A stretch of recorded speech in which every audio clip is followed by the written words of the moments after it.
¿Cuántos sabemos quién es el único que nos puede dar dirección para orar? El Espíritu Santo, ¿no?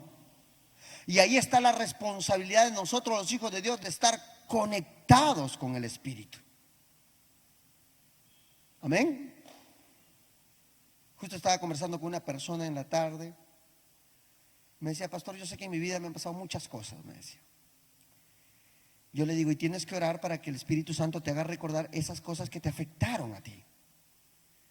Y miren, yo le dije eso y el Espíritu Santo empezó, en la conversación, empezó a sacar cosas. Miren cómo es Dios. Cuando empezamos a buscar la dirección del Espíritu. Miren, interesante es la palabra. Y vamos a ir a ello. Hay un principio, no me quiero demorar mucho en esto porque tenemos que orar. Por eso vamos a aprender hoy cómo orar con dirección. Vamos al principio. Ahí está.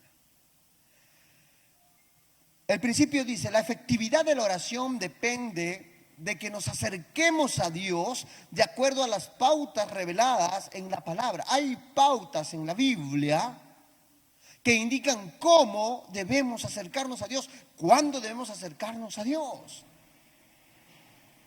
Muchas veces hay personas, yo creo que no hay ninguno aquí, que cuando hay la necesidad, o hay el problema, o hay la dificultad, hacemos muchas cosas por solucionarlo. Y como al final como que decimos, verdad, tenemos que orar. Cuando deberíamos orar desde el principio, ¿no? Deberíamos buscar a Dios. Entonces la efectividad de nuestra oración depende de que nos acerquemos al Señor de acuerdo a lo que Él nos revela a través de su palabra. Y Dios en su palabra nos dejó la manera de cómo debemos acercarnos y cuándo debemos acercarnos ante Él. Vamos a ir a algunas pautas de la vida de oración. Pautas de una vida de oración. Lo primero que podemos mencionar es que antes de tomar decisiones importantes, oremos a Dios. ¿Cuántos decimos amén? Antes de tomar cualquier decisión importante, ora a Dios. Decisiones importantes, ¿cuáles serían? A ver, los jóvenes, ¿no? ¿Con quién me voy a casar? No vaya a ser que tomen una decisión y después den un paso atrás y wow, son años muchas veces. Una persona me escribía en estos días, me decía, pastor, terminé con mi pareja. Yo le digo, tranquila, todo está bien. Pastor, son 8 años. Wow. Por eso la importancia de decidir con quién vas a compartir el resto de tu vida. Decisión importante, ¿no? Porque la dama me escribía, quedaba destrozada. ¿O no? Porque ella me recalcaba cada momento, pastor, pero es tanto tiempo. Y a veces no se toma en cuenta eso. Por eso es que es importante, antes de tomar cualquier decisión importante en la vida, orar. Como David, que consultó a Dios antes de ir a la guerra. Segunda de Samuel 5, 17 y 19. Dice, cuando los filisteos supieron que David había sido consagrado como rey de Israel, se lanzaron todos en busca suya. Pero David lo supo y se retiró a la fortaleza. Entonces los filisteos avanzaron y ocuparon el valle de Refaín. Por esto David consultó al Señor y le preguntó, ¿puedo atacar a los filisteos? ¿Me darás la victoria sobre ellos? Como iglesia, como yo y Pachacuti, estamos estudiando el libro de 2 de Samuel. ¿Sabían quién era David aquí? Era un hombre de guerra. Era un hombre que había tenido victorias. Y él puede haber dicho, que vienen los filisteos. Sí, he derrotado muchas veces a los filisteos, así que yo mismo soy. Así que esta será una vez más que yo los derrote. Pero David no hace eso. David tenía experiencia cuando él levantado como rey, porque él ya se había hecho un hombre de guerra. Pero miren, él decidió consultar a Dios. No importa cuántos años de creyentes tengamos, siempre debemos consultar a Dios las decisiones importantes. David tenía todo para decir: yo mismo soy, yo lo voy a hacer, Dios me ha dado tanta experiencia, como a veces decimos algunos de nosotros.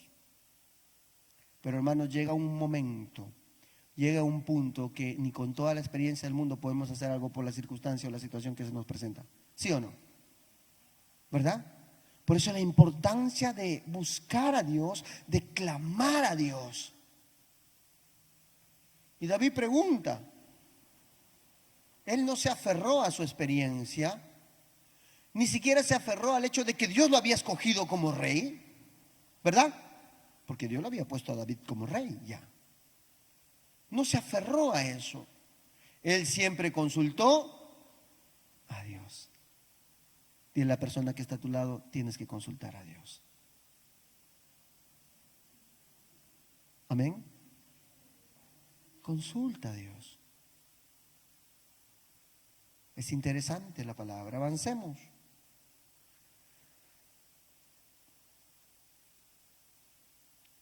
Y miren, cuando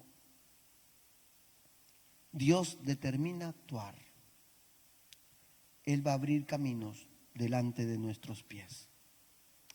Y lograremos actuar según Dios lo ha planificado. Miren, ¿qué hizo David? ¿Consultó a quién? A Dios.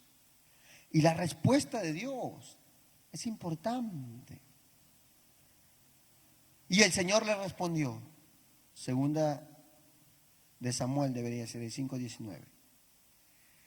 Y el Señor respondió: sí, atácalos, porque te daré victoria sobre ellos.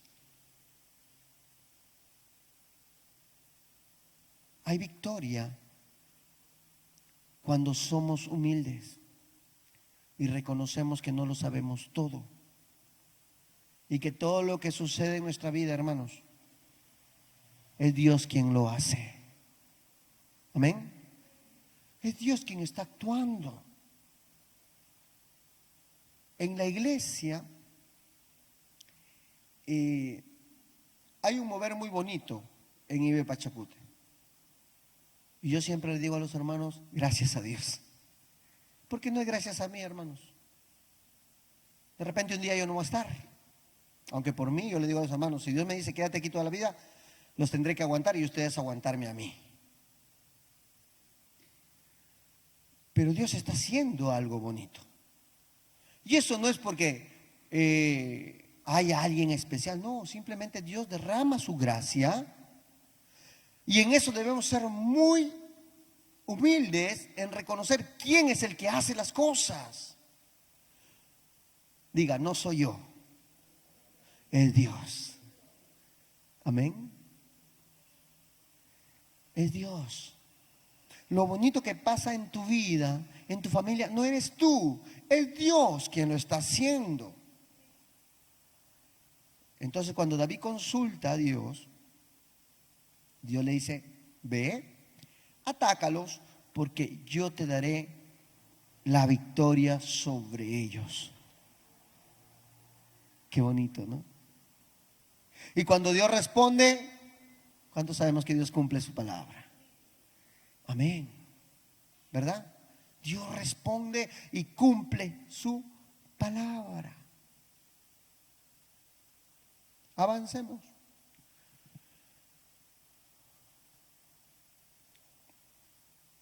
Otra pauta de la vida de oración tiene que ver con que antes de orar debemos reconocer nuestra debilidad para vivir de acuerdo a los principios de la palabra de Dios. Tenemos que reconocer nuestra debilidad.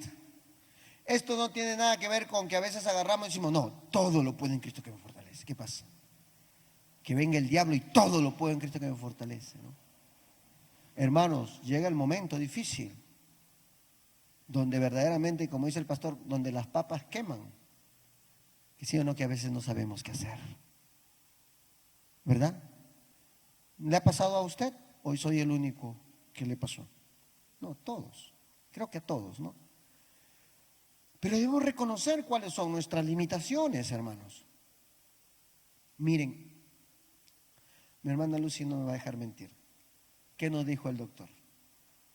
El neurocirujano: su hija está de crítico grave. Esas fueron las palabras del doctor. Cuando nos dijo eso el doctor, de verdad que la hermanita Lucy nos vio y el corazón en la mano, ¿no? ¿Ustedes saben qué significa crítico grave? No hay esperanzas, no hay muchas esperanzas. Yo le dije a mi esposa: vamos a confiar en Dios. Y es lo que hicimos. Miren, ¿qué reconocimos ahí? Nuestra debilidad. ¿Por qué? Porque no podíamos hacer nada. Ni los doctores, hasta los doctores poco podían hacer, por así decirlo. Y eso es lo que uno debe hacer cuando ora a Dios: reconocer: Señor, aquí yo no puedo actuar, aquí yo no puedo hacer nada, pero tú puedes hacer, porque tú eres el Dios de lo imposible. ¿Cuántos decimos amén por eso? Reconozcamos cuando no podemos. Fue difícil eso. Fue difícil. Segunda de Crónicas 20, 12 al 13 dice: Dios nuestro,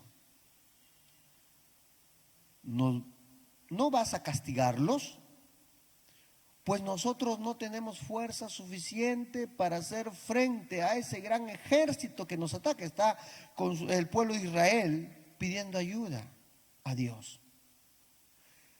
No sabemos qué hacer. Por eso tenemos los ojos puestos en ti, dice el pueblo de Israel. Miren, muchas veces se van a levantar poderosos ejércitos contra nosotros. Y lo único que tenemos que hacer es poner nuestros ojos en Dios. Porque los ejércitos que se levantan contra nosotros son pensamientos, ideas, lo que podría suceder y todas las malas noticias que recibimos. Ejércitos poderosos, circunstancias difíciles. Dice: y todo Judá estaba de pie delante del Señor, incluyendo sus mujeres y sus hijos, y aún los niños más pequeños. Hermanos, cuando se levante la tempestad, todos nos ponemos a clamar, desde el más grande hasta el más pequeño. Amén. Eso es una pauta de la vida de oración que debemos tener todos. Y dar gracias a Dios por lo que Él es y hace. Y Dios hace grandes maravillas. De verdad que ver a mi hija hoy día, tendrían que haberla visto cuando ella estaba entubada. Fue una situación bien complicada. Pero en esos momentos es donde sabemos verdaderamente dónde está nuestra esperanza y nuestra confianza. El viernes en la madrugada yo le decía al Señor: Señor, no voy a renegar de ti, no te voy a reclamar, y pase lo que pase, yo te voy a servir. Esa fue mi disposición. Y bueno, Dios obró para bien. Pero ¿qué tenemos que hacer si es que a veces no fuera así? Seguir firmes en el Señor, hermanos. Seguir firmes. Yo le estoy hablando desde la experiencia propia. ¿Qué tenemos que hacer? Clamar a Dios. Me la pasé orando como nunca. Como nunca. Y cuando tú vas a un hospital, como le digo a los hermanos, hay gente que dice: no tengo motivos de oración. Vete a la puerta de emergencia de un hospital y vas a salir por lo menos con 10 motivos de oración.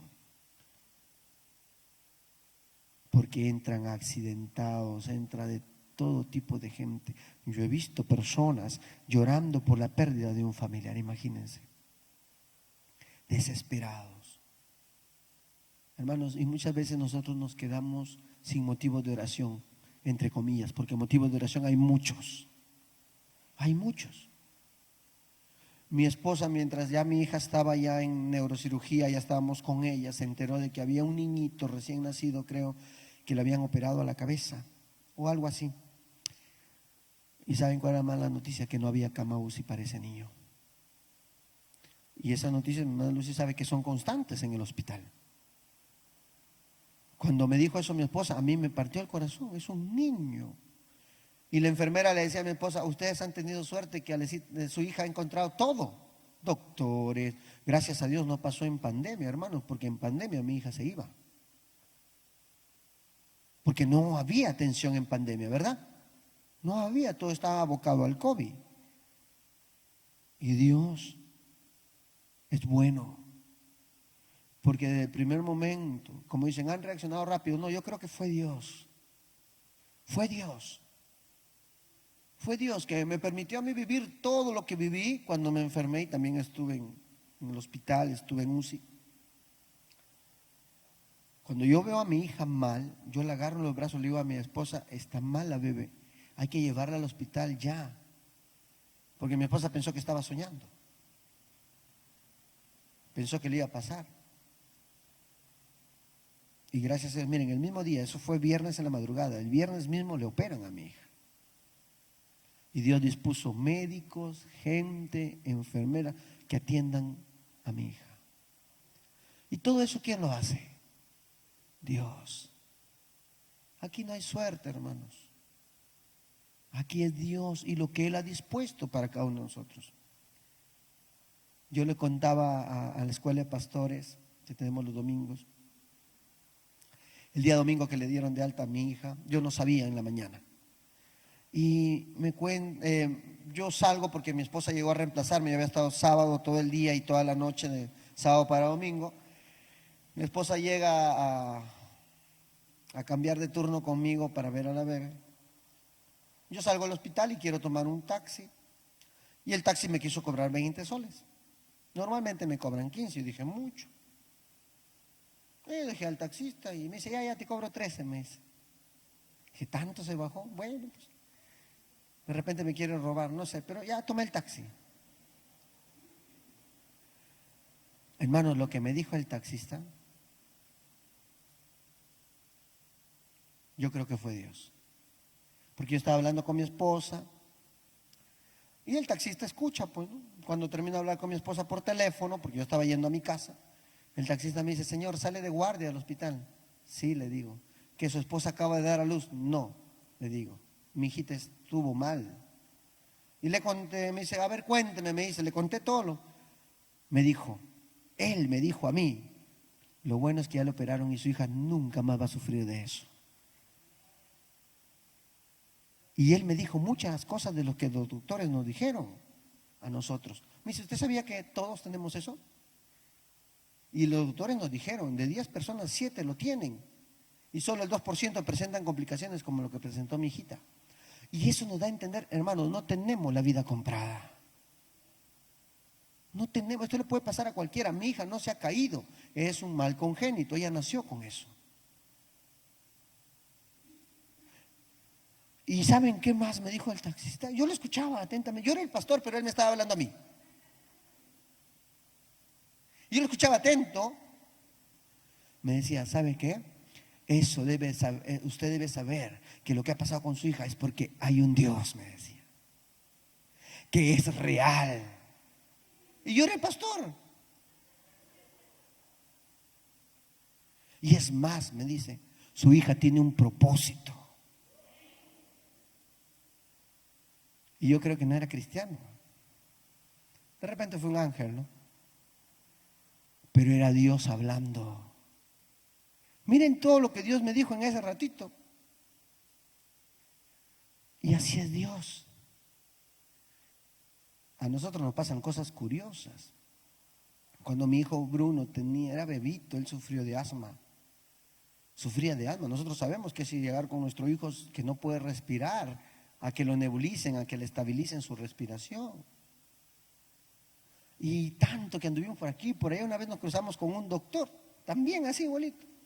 Me dice, señor, su hijo tiene asma, tranquilo, sí, Pero no se preocupe, cuando él tenga 14 años, él se va a sanar. Yo dejé de los 14 años para acá, pero no tiene asma. Y esas son las cosas que Dios hace. Y nosotros le creemos a Dios. Dios ha hecho una obra total en mi hija. Eso no quita el hecho de que debe llevar sus controles, de que debemos cuidarla mucho. Y estamos buscando llevar los controles, todo eso. Tenemos que sacar cita con el doctor. Hay que sacarla. No se trata de que, bueno, Dios ya me sanó, ya aquí me olvido de la salud. No, hay que seguir. Y eso no es falta de fe, hermanos. Simplemente es ser precavido, nada más. Porque ¿alguno quiere complicarse con la salud? No, nadie, ¿verdad? Nadie, porque la salud no es juego. Pero le creemos a Dios lo que Él ha hablado, lo que Él ha dicho.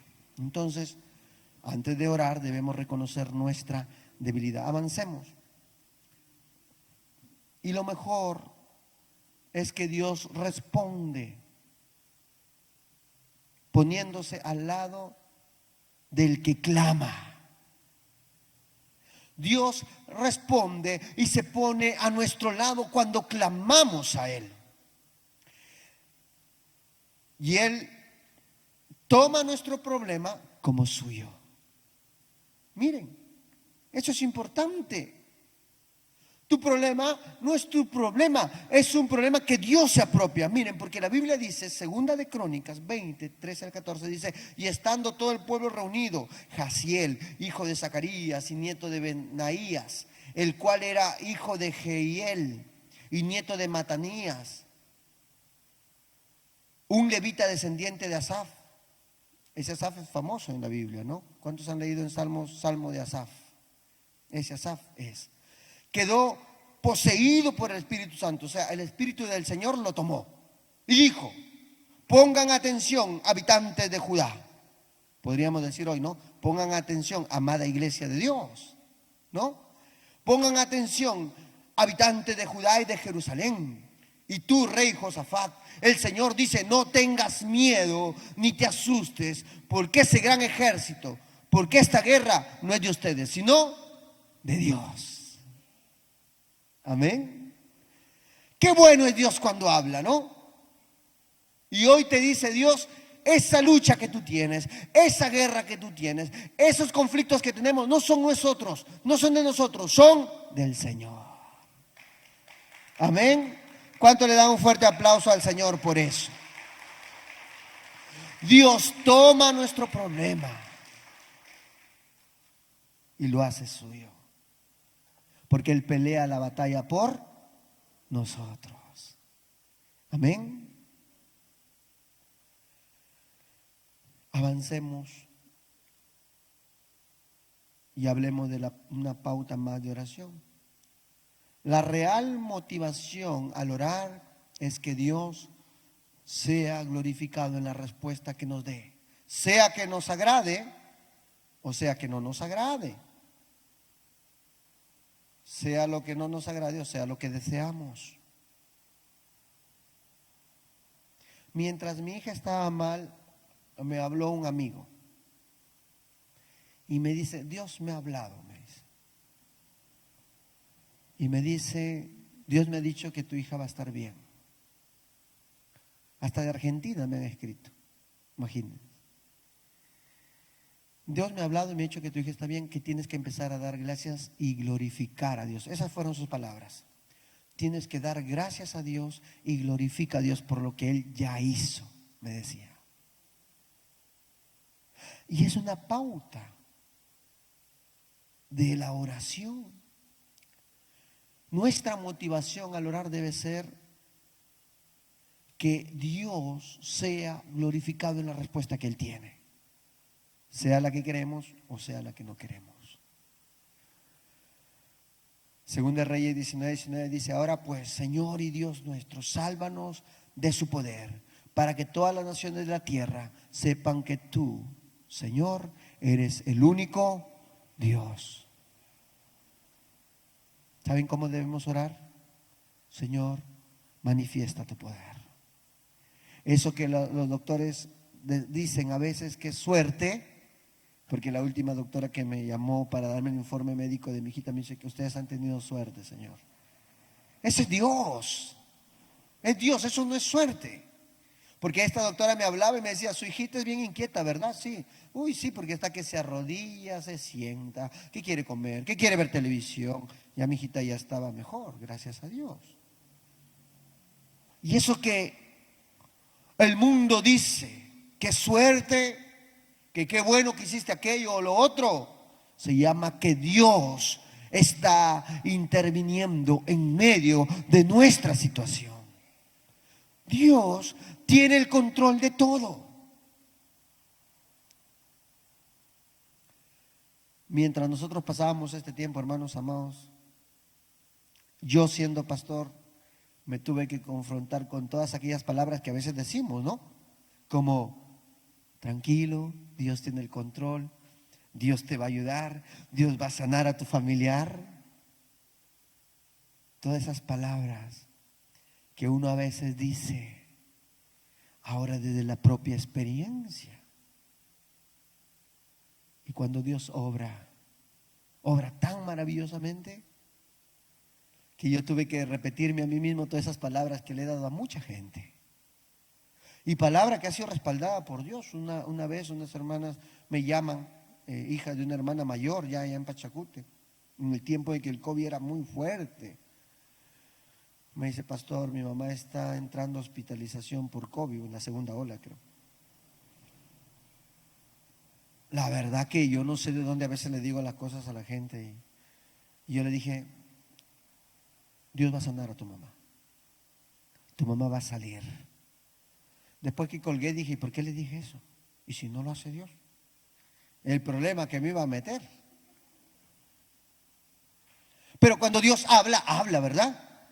Nosotros tenemos que abrir los labios nada más. Dios es el que habla. Y Dios así lo hizo. Dios no respaldó una palabra que dio Joel. Dios respaldó una palabra que vino de su corazón. Amén. Entonces no debemos tener temor. Cuando Dios pone una palabra en tu corazón, tienes que hablarla. Porque quien la va a respaldar es Dios y no nosotros. Amén. Dios tiene que ser glorificado. Y finalmente, hablando de las respuestas poderosas que Dios da, Dios decide intervenir para exaltar su nombre por medio de una victoria inigualable. Hermanos, todo lo que nos dijo el doctor, yo pensaba, mi hija, un mes, de repente 2 meses en el hospital, hermanos. No, porque hay casos así, ¿verdad, hermana Lucy? Hay casos así. Yo me ponía a pensar, ¿y ahora cuánto tiempo va a estar acá con mi hija? Pero miren, cuando Dios interviene, interviene para que su nombre sea exaltado. Y nosotros estamos dando testimonio que Alesa es un milagro de Dios, hermanos. No le encontramos otra explicación. Porque mi hija ha estado entre UCI y hospitalizada, por así decirlo, 9 días. Y regresó a casa porque le dieron de alta. Entró un viernes, salió un domingo. Y miren lo que Dios hace. Primera Reyes 19, 34 al 35 dice: porque yo ampararé esta ciudad para salvarla. ¿Quién es nuestro amparo? ¿Quién es nuestra fortaleza según los salmos? Dios es nuestro amparo, nuestra fortaleza, nuestro pronto auxilio en la tribulación. Y dice Dios, porque yo ampararé esta ciudad para salvarla por amor a mí mismo y por amor a David mi siervo.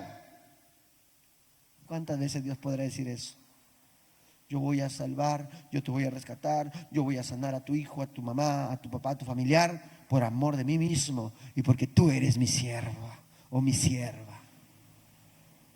Miren, y aconteció que aquella misma noche salió el ángel de Jehová y mató en el campamento de los asirios a 185,000 hombres. Esas son las batallas del Señor. Dios se va a levantar como un poderoso guerrero. Sí, Él se va a levantar. Y Él es quien pelea nuestras luchas. Él quien pelea tu batalla. Él ha peleado nuestra batalla, hermanos. Y esto no es porque yo sea especial. Él va a pelear la batalla de cualquiera de sus hijos. ¿Qué batalla tienes? ¿Con qué estás peleando? Dios va a incursionar en el campamento enemigo y va a matar a todos aquellos que se oponen a que tu familia sea restaurada, a que tus hijos vengan a los pies del Señor, a que ese momento difícil de repente de salud que estás pasando pase de una vez por todas. Dios se levanta como un poderoso guerrero, y es ahí donde debemos poner nuestra esperanza en Dios, y podemos experimentar su poder y su gloria. ¿Cuántos decimos amén? Ponte de pie ahí donde estás y empieza a darle gracias a Dios y a glorificar a Dios, porque Él está peleando tu batalla.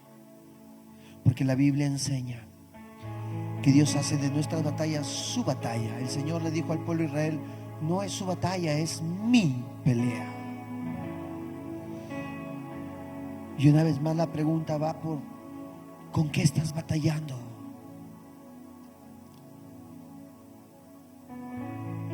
El Señor te dice en esta noche: tu batalla es mi batalla.